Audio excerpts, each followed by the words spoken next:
5年一届阿姆斯特丹航海节起稿，20外个超过800只航船来到荷兰会节。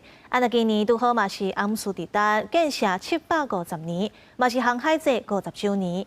而且顶一届佫因为新冠疫情取消，所以这回是办甲闹彩彩。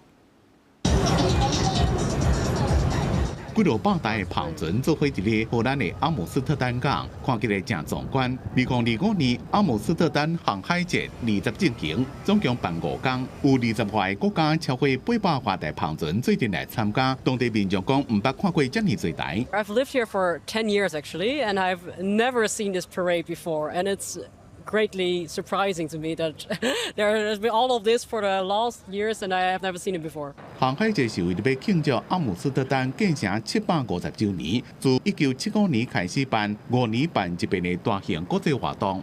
到即嘛已经办过50周年。顶一届2020年因为新冠疫情无办，所以这边是让10年了后才办。 Here for the first time in 10 years, indeed, because the last edition was cancelled due to COVID. And we do realize that we have to connect with a whole new audience, a whole new generation who doesn't have any idea what sail is. 主办单位估计今年的活动会吸引230到250万的游客。这几天游客人去哩这寡老航船参观，也让参加海边的音乐会，一个各种欢迎活动。公司新闻陈伟玲、吴其昌编辑。